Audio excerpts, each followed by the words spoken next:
Aujourd'hui, l'Afrique est à un tournant décisif.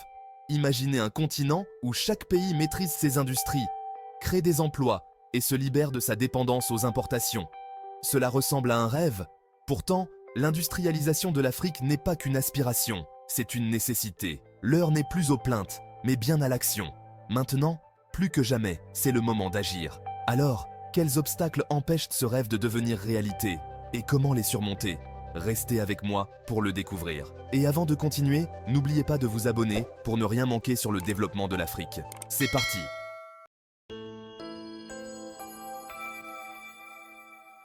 L'industrialisation en Afrique représente un potentiel énorme, mais aussi un défi considérable. Bien que le continent soit riche en ressources naturelles, il reste largement dépendant des importations pour des produits de base, ce qui freine son autonomie et son développement économique. Alors, quels sont les principaux obstacles à surmonter? Considérez un instant une entreprise africaine qui pourrait fournir des produits locaux de qualité, capables de rivaliser avec les importations, mais qui voit ses coûts exploser à cause des infrastructures limitées.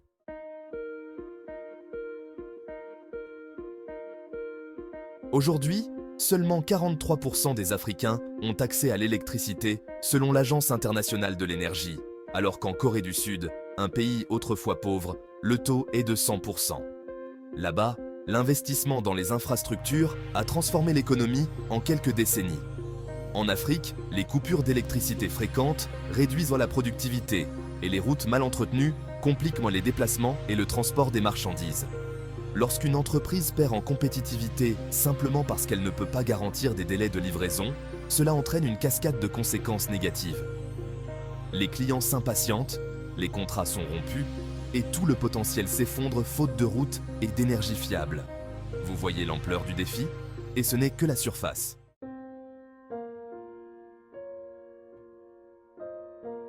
Maintenant, réfléchissons un instant. Même si l'infrastructure était parfaite, l'industrialisation exige aussi une main-d'œuvre qualifiée. Et c'est là qu'un autre obstacle de taille se dresse, le système éducatif. Pensez-y, sans énergie et sans réseau de transport moderne, il est difficile de bâtir une industrie qui soit compétitive. Ensuite, le défi de l'éducation reste central. Dans plusieurs pays africains, le système éducatif est encore basé sur des modèles hérités de l'époque coloniale, peu adaptés aux besoins actuels des industries. Résultat, seulement 6% des étudiants africains suivent des filières techniques, comparé à 26% en Chine. En raison de cette inadéquation, de nombreux étudiants africains partent étudier à l'étranger, dans des pays comme la France, les États-Unis ou même d'autres nations africaines où les opportunités académiques sont plus diversifiées et adaptées aux compétences demandées. Ce phénomène reflète un manque de programmes locaux orientés vers des disciplines techniques et innovantes. Au Japon, le modèle de formation professionnelle intégré dans les entreprises permet aux jeunes de se former directement aux compétences recherchées par les industries locales. Si l'Afrique mettait en place un système similaire, en formant une main-d'œuvre qualifiée et adaptée aux besoins de l'industrie, l'Afrique pourrait construire ses propres technologies, au lieu de dépendre d'autres continents.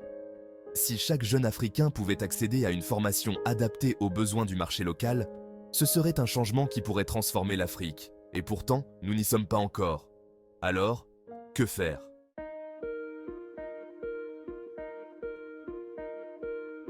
Mais la question est, même avec de bons systèmes éducatifs et des infrastructures adaptées, comment financer cette transition? Aujourd'hui, les petites entreprises africaines peinent à obtenir des crédits, car les taux d'intérêt peuvent atteindre jusqu'à 20%. Singapour, autrefois aussi peu développé que certains pays africains, a transformé son économie en soutenant les petites entreprises avec des prêts à faible taux. Aujourd'hui, c'est un centre industriel et financier mondial. Pensez à une Afrique où les entrepreneurs auraient accès à des financements abordables, capables de se développer et de concurrencer les industries étrangères.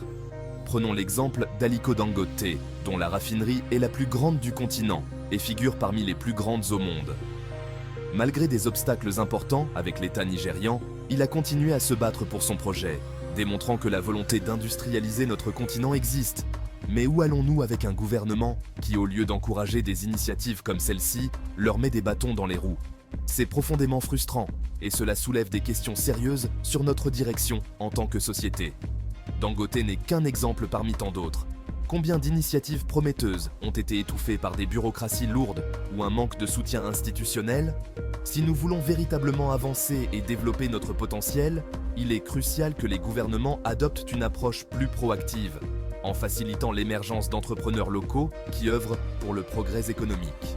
Cela nécessite une vision claire et un engagement à soutenir ceux qui sont prêts à investir dans l'avenir de l'Afrique.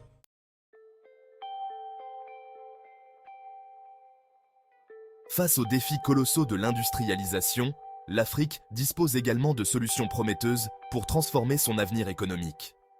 Alors, comment pouvons-nous relever ces défis ensemble? Premièrement, l'amélioration des infrastructures est essentielle. Les gouvernements africains doivent investir massivement dans l'électricité, les routes et les ports.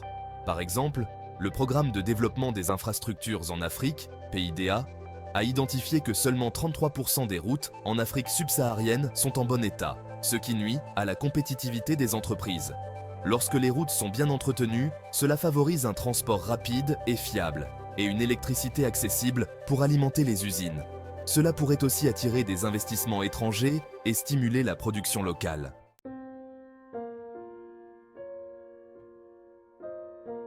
Ensuite, la réforme du système éducatif est cruciale. Il est temps de moderniser les programmes scolaires pour mieux refléter les réalités africaines et répondre aux besoins locaux. Plutôt que de simplement calquer des modèles externes, il est essentiel que les programmes scolaires soient adaptés aux spécificités des marchés africains et orientés vers des compétences en forte demande, comme les métiers techniques, l'innovation technologique et les industries émergentes. Cela permettrait de mieux préparer les jeunes Africains à contribuer à l'essor économique de leur propre région, tout en réduisant la nécessité pour eux de partir étudier à l'étranger afin de combler ces lacunes.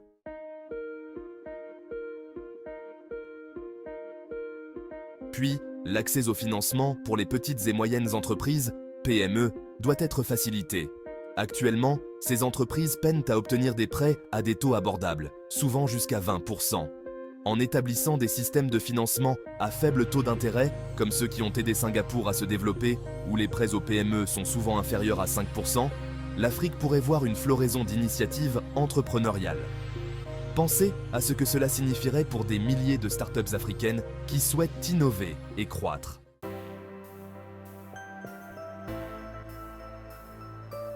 Ainsi, les partenariats publics-privés peuvent jouer un rôle décisif. En collaborant avec le secteur privé, les gouvernements peuvent mobiliser des ressources et des expertises pour construire des infrastructures et développer des programmes éducatifs. Des exemples réussis existent, comme le partenariat entre le gouvernement du Maroc et le secteur privé pour développer un écosystème industriel et technologique. Grâce à des initiatives comme le plan d'accélération industrielle, le Maroc a renforcé ses infrastructures dans les secteurs de l'automobile, de l'aéronautique et des technologies de l'information, en collaborant étroitement avec des entreprises internationales. Ce modèle de partenariat a contribué à faire du pays un hub industriel en Afrique, attirant les investissements étrangers et renforçant la formation de la main-d'œuvre locale pour répondre aux besoins du marché.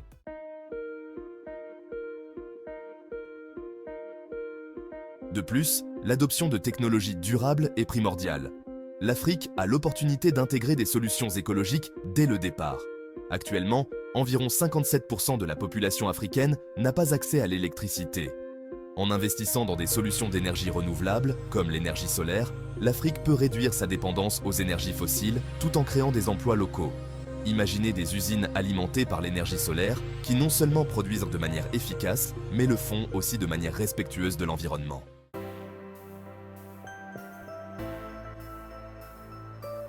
En outre, le développement de l'innovation locale doit être encouragé. Les gouvernements et les entreprises doivent soutenir les chercheurs et les inventeurs africains en finançant des projets qui répondent aux défis locaux. Par exemple, la start-up Kenyan M-Kopa a révolutionné l'accès à l'énergie solaire en proposant des solutions de paiement à la consommation. En valorisant les idées africaines, il est possible de développer des solutions adaptées au contexte local, plutôt que de dépendre des technologies importées.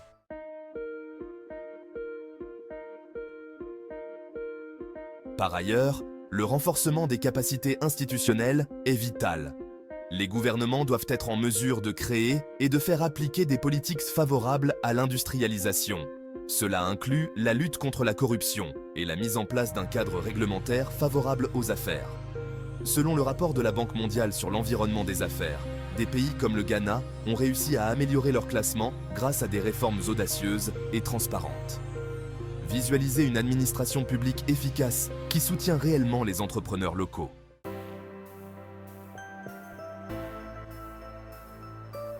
Enfin, l'intégration régionale et la coopération entre pays africains peuvent renforcer l'industrialisation. En travaillant ensemble, les pays peuvent partager des ressources, des technologies et des expertises. L'exemple de l'Union africaine, qui cherche à établir une zone de libre-échange continentale, illustre cette dynamique. Cependant, il convient de noter que l'organisation fait face à des critiques sur son efficacité et sa capacité à représenter les intérêts variés des États membres.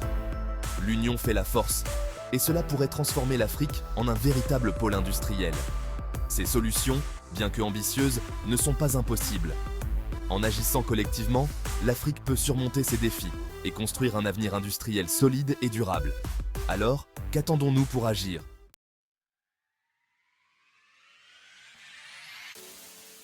En résumé, l'industrialisation de l'Afrique est un défi immense, mais il est aussi une opportunité sans précédent. Avec un potentiel économique colossal, le continent peut transformer sa richesse en ressources naturelles en une puissance industrielle dynamique. Pour y parvenir, il est crucial de surmonter les obstacles liés aux infrastructures, à l'éducation, au financement et de favoriser l'innovation. Imaginez un avenir où chaque pays africain possède des infrastructures modernes qui soutiennent ses entreprises locales. Visualisez une jeunesse bien formée, prête à répondre aux besoins du marché et à innover. Pensez aussi à des entrepreneurs africains ayant accès à des financements abordables, capables de faire prospérer leurs idées et de créer des emplois. Ces visions ne sont pas de simples rêves, mais des réalités qui peuvent être atteintes avec des efforts concertés et des politiques audacieuses. Maintenant plus que jamais, c'est le moment d'agir. Les dirigeants africains, les entreprises et les citoyens doivent unir leurs efforts pour bâtir un avenir industriel, inclusif et durable. Ensemble, nous pouvons libérer le potentiel de l'Afrique et construire un continent où l'industrialisation rime avec prospérité. N'attendons plus, l'heure est à l'action. Chaque geste compte, et c'est notre engagement aujourd'hui qui permettra de réaliser cette transformation, bénéfique tant pour les générations présentes que futures. Engager ce chemin ensemble nous mène vers un avenir industriel prometteur pour l'Afrique. L'avenir est entre nos mains, construisons-le collectivement. Merci d'avoir regardé. N'oubliez pas de laisser un commentaire pour partager vos réflexions. Je ne prétends pas détenir la vérité absolue. Mon avis n'est qu'une contribution parmi tant d'autres. Chaque point de vue compte et ensemble, nous pouvons enrichir cette conversation. Pensez à vous abonner pour ne pas manquer mes prochaines vidéos.